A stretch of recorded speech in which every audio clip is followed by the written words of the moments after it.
우리 함께 가슴에 손을 얹고 고백하겠습니다. 말씀은 하나님의 능력입니다. 말씀은 예수님입니다. 예수님은 나를 보내십니다. 모든 곳에서 모든 곳으로. 기도하겠습니다. 거룩하신 하나님 아버지, 성령의 조명하심으로 말씀을 보고 깨닫게 하여 주옵소서. 그리고 깨달은 말씀 그대로 살아갈 수 있도록 성령님 우리를 인도하여 주옵소서. 예수님의 이름으로 기도드립니다. 아멘. 때로 스스로가 한심하게 느껴질 때가 있지 않으세요? 나는 왜 이럴까? 자신이 안타까울 때, 그럴 때를 저도 생각해 보면 아마 이전과 다름없는 나 자신을 발견할 때가 아닌가 싶습니다. 생명의 특징은 변화인데 어제가 오늘과 다르고 오늘과 내일이 다른 건데 전혀 다를 것이 없는 인생을 살아갈 때 나는 왜 이럴까 싶은 거죠. 저도 마찬가지지만 모두에게 이 변함에 대한 갈망들이 있지 않으세요? 달라지고 싶다, 새로워지고 싶다, 하나님 안에서 또 변화돼서 예수님을 닮아가고 싶다, 내가 거룩하니 너희도 거룩하라 말씀하신 그 뜻처럼 내가 함께 나아가고 싶다, 그런 마음들이 있으시죠. 저와 여러분이 오늘의 예배를 통해서 변화되는 역사가 있기를 주님의 이름으로 축복합니다. 우리는 오늘 본문 말씀을 통해서 이 야곱을 보며 이 세 가지를 함께 나눠볼까 합니다. 첫 번째로는 변화되지 않는 삶의 특징을 우리가 함께 나누게 될 예정이고요. 그리고 두 번째로는 변화를 위한 결단을 함께 보게 됩니다. 그리고 변화로 인도하시는 하나님, 이 세 가지의 내용을 저희가 함께 나눠보려고 합니다. 우리 본문 말씀 창세기 35장 1절의 말씀 우리 함께 읽도록 하겠습니다. 창세기 35장 1절의 말씀 시작. 하나님께서 야곱에게 말씀하셨습니다. 일어나 베델로 올라가서 거기에 머물러라. 그리고 거기에서 내가 내 형 에서로부터 도망칠 때 내게 나타나셨던 하나님께 제단을 쌓아라. 오늘 본문은 야곱을 향한 하나님의 말씀으로 시작이 됩니다. 일어나 베델로 올라가서 거기에 머물러라. 베델이 어떤 곳인지 기억나시나요? 이전에 이제 아버지에게 거짓으로 야곱이 축복을 받고 그 다음에 이제 에서에게 죽을까봐 두려워서 가족을 떠나 도망치죠. 도망치는 길 가운데 혼자 돌베개를 베고 두려움에 잠들었다가 하나님의 살아계심을 경험하고 이곳이 이제 루스가 아니라 베델이다 했던 곳이 바로 이 베델입니다. 도대체 야곱에게 어떤 일이 있었기에 하나님께서는 야곱에게 왜 베델로 가라고 하셨을까요? 우리는 이 질문에 대해서 대답하기 위해 과거로 돌아가야 합니다. 사랑하는 우리 하늘 여러분, 현재가 이해되지 않을 때는 과거를 돌아봐야 되는 거죠. 우리의 과거는 현재의 많은 모습을 설명해 줍니다. 야곱이 형 에서와 화해한 후에 가나안의 세겜, 숫곳이라는 곳에 이제 머물게 됩니다. 베델로부터 약 20km 정도 떨어진 곳이에요. 야곱은 이 세겜 땅에 집을 짓고 10년 동안 머무릅니다. 이전에 아브라함의 아내가 사라가 이제 죽었을 때 그 무덤으로 그 가나안 땅의 한 지역을 은 400세겔을 주고 샀었거든요. 근데 야곱은 세겜에서 이 거주할 땅을 살 때 은 100개만 주고 샀어요. 단위가 조금 다르기는 하지만 야곱이 세겜 땅의 사람들과 좋은 관계에 있었거나 많은 부를 소유하고 있었거나 그러나 또 이제 같이 이제 소통하고 또 딜을 할 수 있는 어떤 능력이 된다라는 것을 보여주고 있죠. 야곱은 형과 화해를 했습니다. 그리고 수많은 가족들과 함께 있었어요. 그리고 세겜 땅에 거주할 땅도 샀습니다. 그리고 하나님이 자신을 야곱이 아니라 이스라엘이라 불러주셨어요. 야, 됐다. 그렇지 않나요? 가족 있지, 땅 있지, 두려워할 형도 없지, 끝이다. 와, 할렐루야. 해피엔딩. 영화였으면 이제 여기서 결론에 해당되는 부분이죠. 더 이상의 다른 바랄 게 없는 거예요. 겉으로는 그랬습니다. 근데 이때 야곱의 가정에 위기가 찾아옵니다. 어떤 위기냐? 세겜성의 추장인 세겜이 야곱의 딸 디나를 강제로 범하는 사건이 있었던 거예요. 세겜은 이 야곱의 딸 디나를 사랑해서 결혼까지 하려고 했는데 야곱의 아들들은 이 결혼의 조건으로 세겜의 모든 남성들에게 할례를 요구합니다. 왜냐하면 할례 후에 움직이기 어려운 상황에서 그 성의 남성들을 다 죽이려는 음모를 가지고 있었기 때문이죠. 자기 동생이 강제로 범함을 당했으니까 그 분노하는 마음에서 이 야곱의 아들들이, 그 디나의 오빠들이 그런 일을 벌인 겁니다. 그리고 실제로 그렇게 했고, 야곱의 아들 시므온과 레위는 이 세겜성의 모든 남성들을 다 죽입니다. 할례 후에. 엄청난 사건이죠.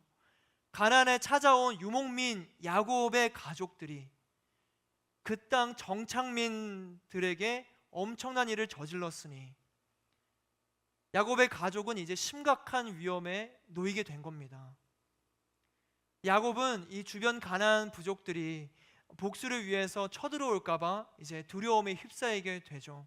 이때 야곱은 두 아들들에게 이렇게 말합니다. 이 30절의 말씀 우리 함께 읽도록 하겠습니다. 30절의 말씀입니다. 시작. 야곱이 시므온과 레위에게 말했습니다. 너희가 나를 곤란하게 만들었구나. 이 땅에 사는 사람들 곧 가나안 족속과 브리스 족속들이 나를 사귈 수 없는 추한 사람이라고 여길 것이다. 나는 수도 얼마 되지 않는데 만약 그들이 뭉쳐서 나를 공격하면 나와 내 집이 망하게 될 것이다.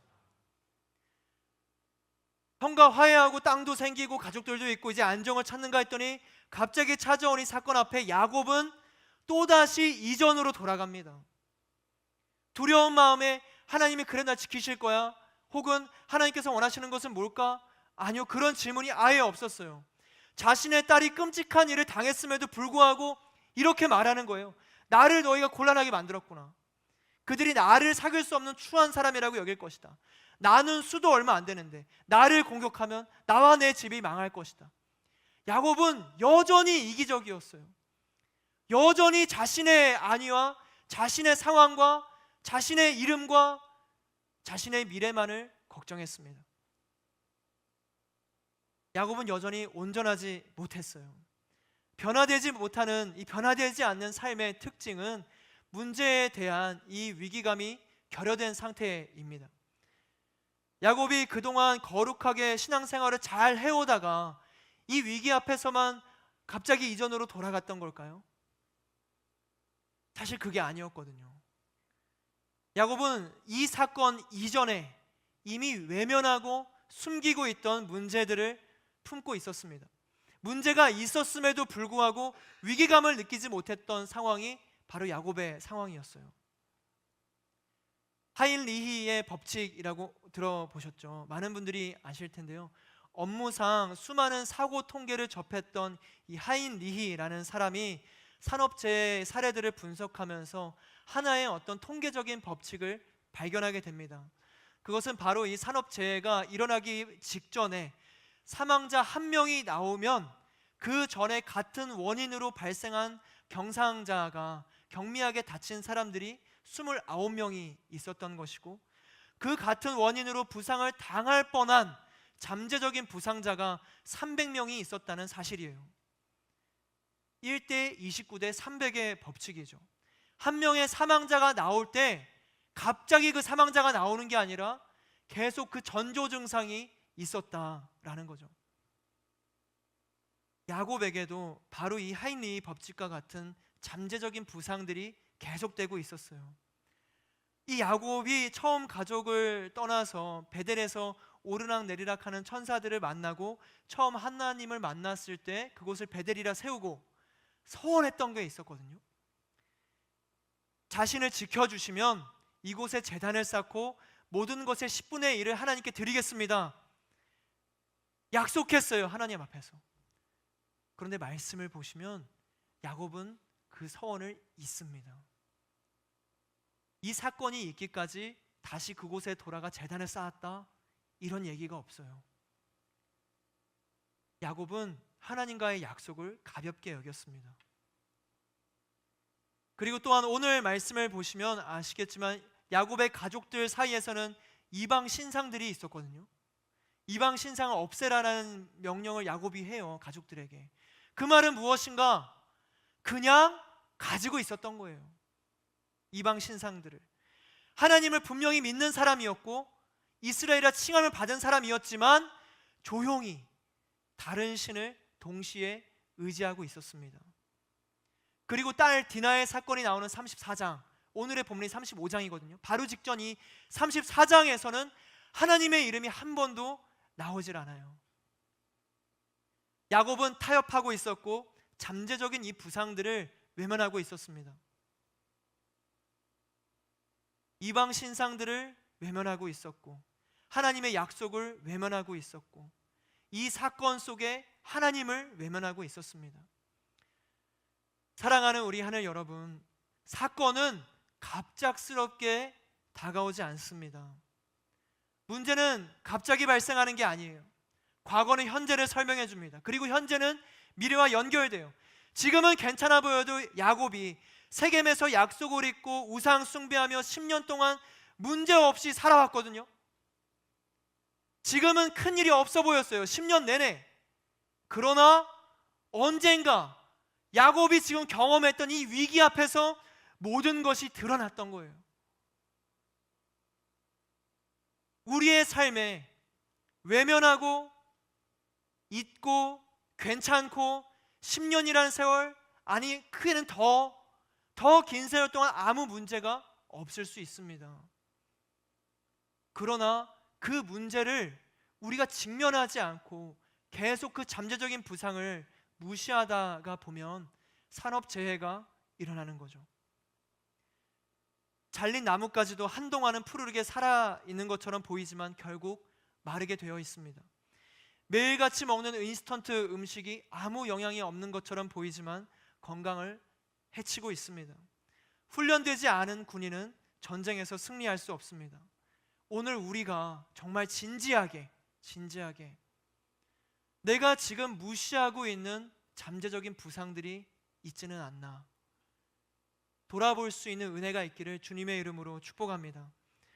분명히 문제라고 여기고 있는 삶의 습관들이 있을 수 있거든요.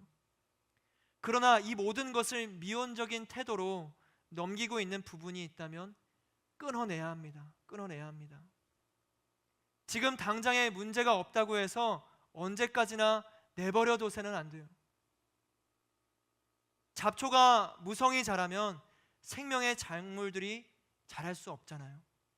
작물들을 베어내야 합니다. 한 명의 사망자가 발생하기 전에 잠재적 부상의 원인을 베어낼 수 있는 저와 여러분이 되시기를 주님의 이름으로 축복합니다. 자신의 안위를 두려워하고 있는 이 야곱에게 하나님께서는 말씀하셨어요. 일어나 베델로 올라가서 거기에 머물러라.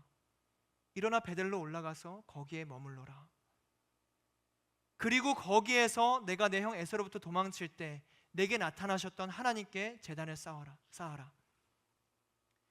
야곱은 이전날 하나님께 서원했던 과거와 하나님의 하나님 되심을 이 말씀을 통해 깨닫고 과거의 문제들을 이제 끊어내거든요. 제가 준비한 게 있는데 뒤에 두고 와서 이 말씀을 읽는 동안 제가 살짝 가지러 갈 거니까 여러분들 당황하지 마시고 천천히 오늘의 본문 2절에서 4절의 말씀을 같이 함께, 저는 안 읽을 수 있어요, 함께 읽어보도록 하겠습니다. 2절과 4절의 말씀입니다. 시작.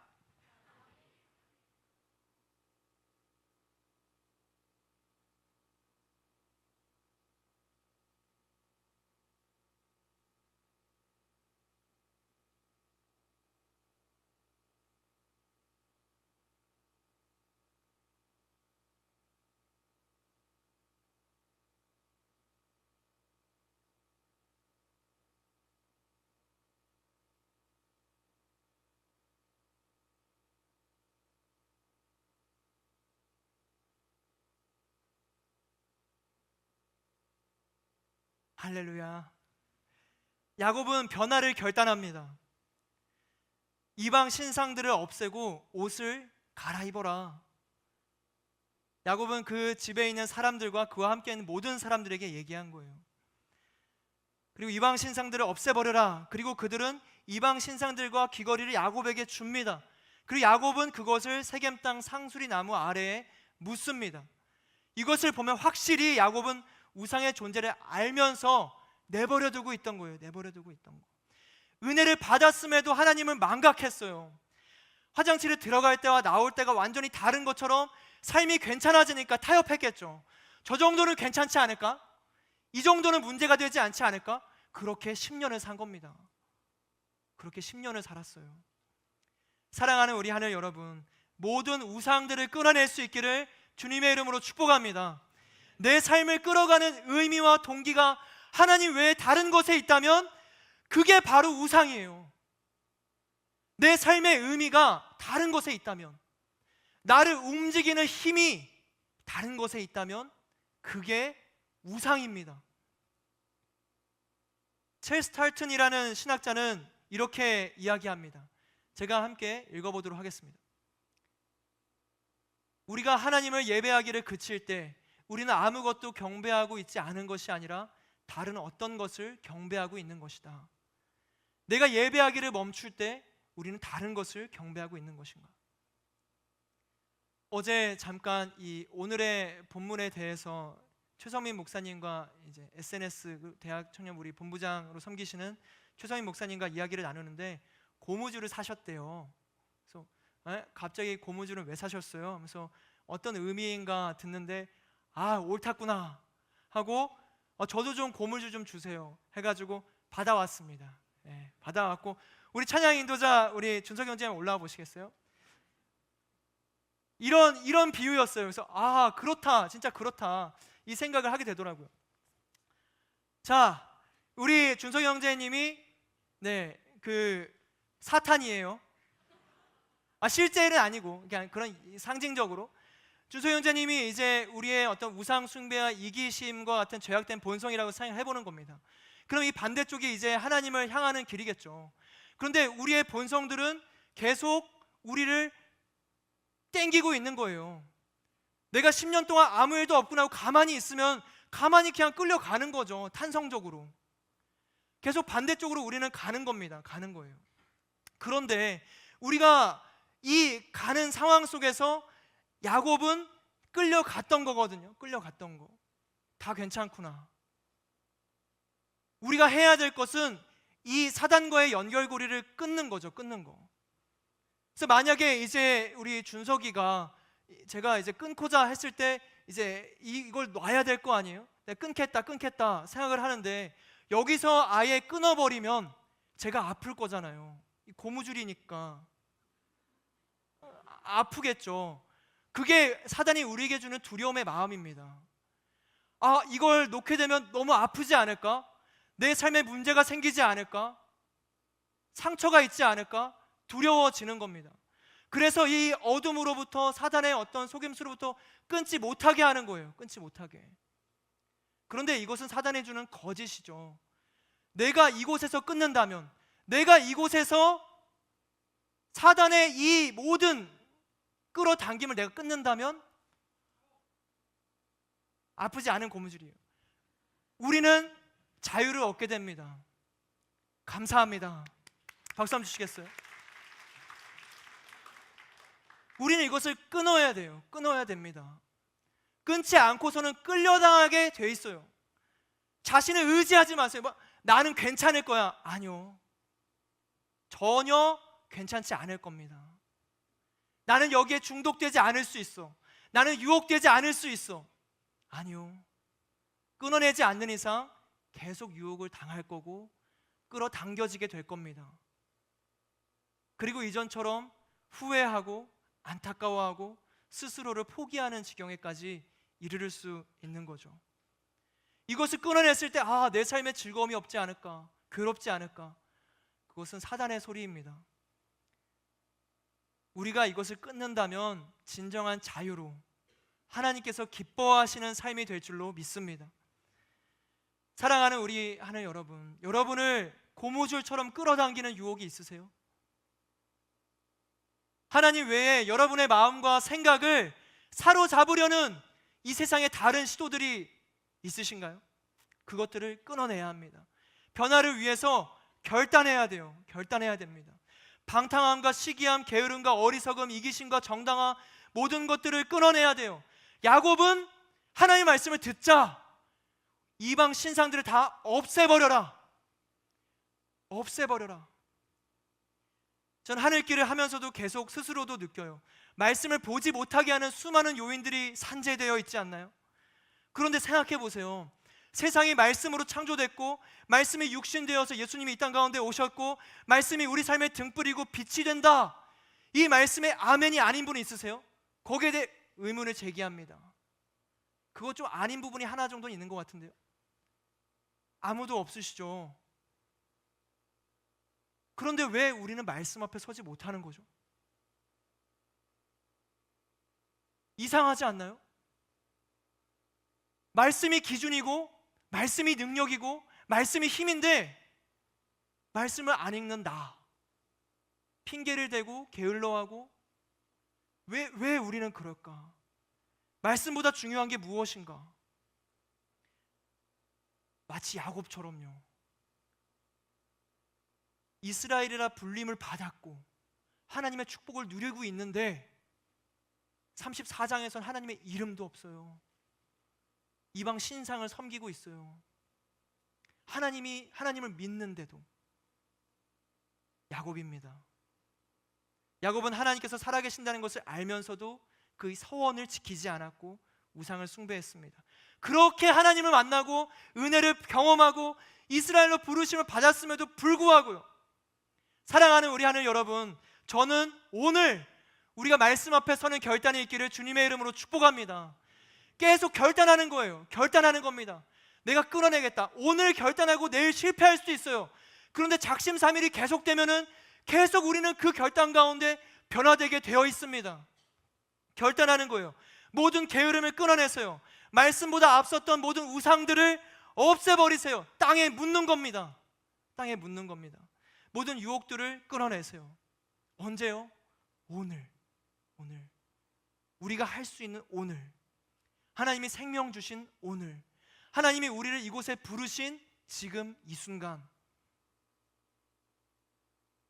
야곱은 이방 신상들을 없애버리라고 하면서 이어서 말합니다. 너희 자신을 정결하게 하고 옷을 갈아입으라. 옷을 빨아서 입으라 아니에요. 갈아입으라. 완전히 다른 옷을 입어라 라는 거죠. 로마서 13장 13절 14절의 말씀 같이 읽겠습니다. 시작. 낮에 행동하듯이 단정하게 행동합시다. 방탕하거나 술 취하지 말고 음란과 호색하지 말며 다투거나 시기하지 말고 오직 주 예수 그리스도로 옷 입고 정욕을 채우려고 육신의 일을 애쓰지 마십시오. 할렐루야. 이전의 옷들은 벗어 던져버리고 오직 주 예수 그리스도로 옷 입으라.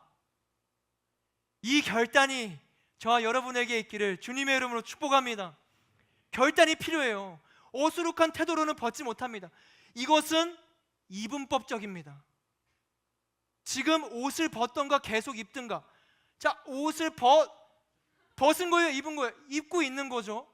단추를 풀렀다고 해서 옷을 벗은 게 아니에요. 옷은 벗는 겁니다. 벗은 느낌이야. 아니요. 벗으려고 해. 벗을 예정이야. 벗은 게 아니죠. 회색지대는 없습니다, 이곳에. 팔을 걷던가 단추만을 푸는 게 옷을 벗는 게 아니죠. 우리는 지금의 옷을 벗어 던져버리고 예수 그리스도로 옷 입어야 합니다. 그거는 결단이 동반되는 일이에요. 우리 마지막으로 본문 5절부터 7절의 말씀 함께 읽도록 하겠습니다. 시작. 그들은 길을 떠났습니다. 하나님께서 주변 성읍 사람들에게 두려운 마음을 주셔서 아무도 그들을 쫓아오지 못하게 하셨습니다. 야곱과 그의 일행 모두가 가나안 땅 루스 곧 베델에 도착했습니다. 거기에서 그는 제단을 쌓았습니다. 그가 자기 형에게서 도망칠 때 거기에서 하나님께서 직접 나타나셨기 때문에 그곳을 엘 베델이라 불렀습니다. 변화되지 않았던 야곱은 다시 한번 변화를 결단했습니다. 세겜을 떠나 베델로 향했고 홀로 방황하며 헤맸던 그 루스 땅에 많은 식구들과 함께 도착합니다. 그리고 그곳에서 이전에 서원했던 제단을 결국에 이제 쌓게 되는 거죠. 그런데 이 변화의 시작점이 어딘지 기억나시나요? 우리 1절의 말씀 다시 한번 보실까요? 1절의 말씀입니다. 함께 읽겠습니다. 시작. 하나님께서 야곱에게 말씀하셨습니다. 일어나 베델로 올라가서 거기에 머물러라. 그리고 거기에서 내가 내 형 에서로부터 도망칠 때 내게 나타나셨던 하나님께 제단을 쌓아라. 하나님의 말씀으로부터 시작된 겁니다. 변화가. 하나님은 우리를 변화로 인도하시는 하나님이세요. 베델에서 엘 베델로 인도하시는 주님이십니다. 하나님께서는 지금 이 야곱의 변화되지 않은 모습을 질책하지 않으셨거든요. 탓하지 않으셨어요. 한숨 쉬면서 야, 너가 진짜 그러면 그렇지. 야, 일어나서 베델로 가. 막 이런 뉘앙스가 아니잖아요. 하나님을 잊고 살았던 야곱인데, 34장에 하나님의 이름이 한 번도 안 나왔던 야곱의 삶인데, 그런 야곱이 이기적인 마음으로 너희가 나를 곤란하게 만들었고 나를 추한 사람을 여길 거고 나를 공격하면 나와 내 집이 망할 것이다 하며 두려워했는데, 그때 하나님께서 야곱에게 나타나신 거예요. 왜요? 왜 하나님은 나타나셨나? 왜? 한 가지죠. 딱 한 가지. 야곱을 사랑하시니까. 야곱을 사랑하시니까. 야곱이 하나님을 찾지도 않았고 하나님은 야곱을 질책하지도 않았습니다. 그저 사랑하셔서, 지키고 싶으셔서, 다시 새로운 길로 인도하고 싶으셔서 하나님은 나타나 야곱에게 말씀하십니다. 하나님께서는 변화되지 않은 저와 여러분의 그림자까지도 사랑하시는 분이십니다. 하나님께서는 그 사랑으로 야곱에게 말씀하셨어요. 일어나 베델로 올라가서 거기에 머물러라. 하나님의 이 첫 인도하심은 세 가지 동사로 선포됩니다. 첫 번째, 일어나라, 일어나. 두 번째, 올라가라, 베델로 올라가서. 세 번째, 거기에 머물러라. 일어나라, 올라가라, 머물러라. 사랑하는 우리 하나님 여러분, 이전의 모습에 절망하지 마세요. 변화되지 않은 나의 모습에 자책하지 마세요. 나 스스로를 묵상하다 보면은 그저 답이 없거든요. 희망이 없고 그저 어둠뿐입니다. 거기에서 일어나는 거예요. 지금의 모습에 안주해서 혹은 어쩔 수 없지만 하고 누워있지 마시고 자리에서 일어나세요. 그리고 올라가는 겁니다. 하늘을 향해서 가는 겁니다. 고개를 들어서 빛을 향하는 겁니다. 그리고 그곳에 머무세요. 머무는 겁니다. 하나님의 축복 속에, 그 따사로운 사랑 아래에 머무는 거예요. 오늘의 암송 구절은 이스라엘 백성들을 향한 축복의 말씀이죠. 그런데 이 축복의 말씀이 언제 선포된지 아세요? 바로 이 이스라엘 백성들이 아직 가나안에 들어가기 전에 광야에서 선포된 축복입니다. 우리 다시 한번 오늘의 암송 구절 말씀 같이 함께 읽어보도록 하겠습니다. 함께 읽겠습니다. 시작. 여호와는 내게 복을 주시고 너를 지키시기를 원하며 여호와는 그의 얼굴을 내게 비추사 은혜 베푸시기를 원하며 여호와는 그 얼굴을 내게로 향하여 드사 평강 주시기를 원하노라 할지니라 하라. 사랑하는 여러분, 하나님께서는 우리가 어느 곳에 있든지 복을 주시고 지키시기를 원하시고 은혜 베푸시기를 원하시고 평강 주시기를 원하십니다. 야곱이 베델을 향해 길을 떠나면서 5절의 말씀을 보시면 이렇게 말씀하시거든요. 하나님께서 주변 성읍들에게 두려운 마음을 주셔서 아무도 그들을 쫓아오지 못하게 하셨습니다. 지키시는 하나님, 보호하시는 하나님, 하나님께서는 야곱의 식구들을 보호하셨어요. 또다시 은혜를 경험한 야곱은 이 베델을 엘베델, 베델이 하나님의 집이란 뜻이었죠. 엘베델은 하나님의 집에 계시는 하나님이라는 겁니다. 하나님의 집에 계시는 그 하나님을 다시 기억하고 다시 찬양하며 다시 예배합니다. 그 집을 영원히 떠나지 않으시는 하나님, 임마누엘의 예수 그리스도, 그분이 우리를 지키시고 우리와 함께하고 계세요. 우리가 변화되지 못하는 모든 순간마다 하나님은 우리를 지키시기를 원하시고 복 주시기를 원하시고 은혜 베푸시기를 원하시고 평강 주시기를 원하십니다. 하나님께서 변화의 길로 인도해 주실 때 우리는 그제야 비로소 깨달을 수 있죠. 하나님이 인도하지 않으시면은 깨달아질 수도 없습니다. 내가 무슨 문제가 있는지, 내게 어떤 어둠이 있는지, 내가 어떤 유혹 앞에서 어떻게 흔들리고 어떤 우상을 섬기고 있고 어떤 우상의 귀걸이를 차고 있는지 우리는 알 수 없어요. 하나님이 은혜를 주셔야 그때서야 비로소 보이게 됩니다. 성령의 조명하심 없이는 내 내면의 어두움을 볼 수가 없는 거죠. 변화의 주체는 하나님이세요. 이 세상에 수많은 자기 개발 서적을 보면은 나를 변화시킬 수 있는 건 오직 나뿐, 내가 노력하고 내가 힘을 다해 내가 의지를 가지면 변화할 수 있다 이야기하지만 아니요, 그거는 눈에 보이는 변화들이겠죠. 영혼의 변화는 절대 우리의 노력으로서는 변할 수가 없습니다. 살아가다 보면 알 수 있잖아요. 내가 얼마나 변하지 않는 어둠을 품은 사람인지. 그러나 하나님이 함께 하신다면 우리는 변화할 수 있습니다. 하나님을 만났던 이전의 베델, 그 은혜를 기억함으로 다시 또 돌아가서 회개함으로 엘베델을 세우는 저와 여러분 되시기를 주님의 이름으로 축복합니다. 하나님, 우리로 하여금 아직까지 잔재해 있는 우상들을 발견하게 하여 주옵소서. 그래서 우상의 귀걸이조차 땅에 묻을 수 있는 결단을 주님 허락하여 주옵소서. 그리고 마지막으로 야곱의 모습을 한 가지 더 기억하기를 원합니다. 하나님께서는 이제 처음 말씀 보셨던 것처럼 베델에 가서 제단만 쌓으라는 명령을 하셨거든요. 그런데 야곱은 더 철저하게 돌이켜서 이방 신상들을 없애버렸어요. 말씀을 보면 이방 신상을 없애버리고 귀걸이를 빼고 뭐 해라 이런 세부적인 명령 주지 않으셨거든요. 너는 베델로 올라가서 제단을 쌓아라, 예배해라. 우리의 신앙은 수동적인 복종이 아닙니다. 하라는 것만 하는 게 우리의 신앙이 아니에요. 말씀에서 이렇게 했으니까 이것만 하면 되겠지.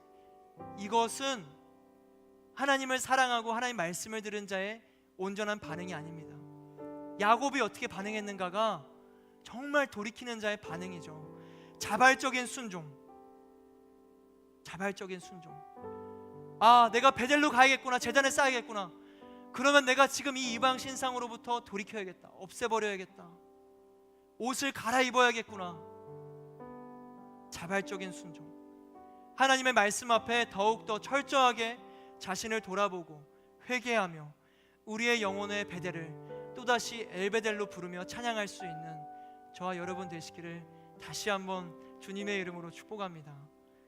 우리 함께 기도하며 나아갈까요? 이제 기도할 때 올 것이 왔습니다. 소리내서 기도하지 않아도 괜찮아요. 여러분 내면 안에 있던 10년 동안 묵히고 있던 이방 신상들이 무엇인가?